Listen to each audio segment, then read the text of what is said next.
Like many cities in Eastern Europe, Sofia is surrounded by sprawling prefabricated housing estates built during the socialist period. More than 60% of the population live in buildings like this.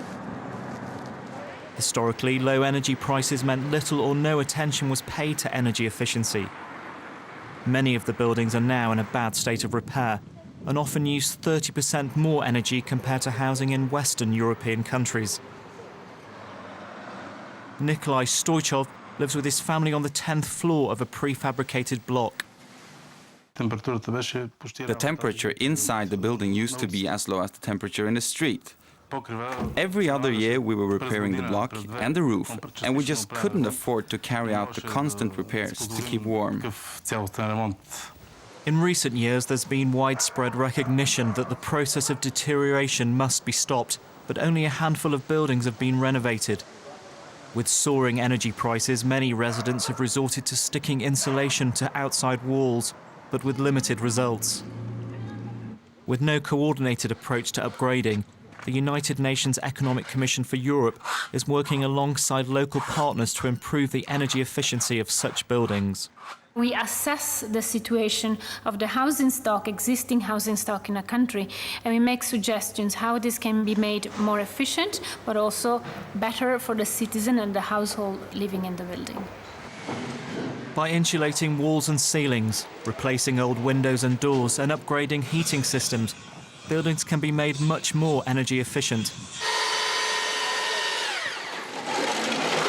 It's a process known as retrofitting. Each family in Nikolai's block paid $4,000 for the renovations. But with energy bills cut by as much as 50%, the money can be recouped in less than 2 years. Now that the work on the block has finished, you can really feel the effect of the insulation. It's like we're living in a new building. More than half of a city's greenhouse gas emissions come from buildings, so savings made here offer a great opportunity to lower a city's carbon footprint. Buildings are extremely important to reduce emissions. There are several estimates that really calculate how high the emissions from buildings are. The Intergovernmental Panel for Climate Change, in its fourth report, has identified the building sector as the sector where the highest savings in emissions could be made.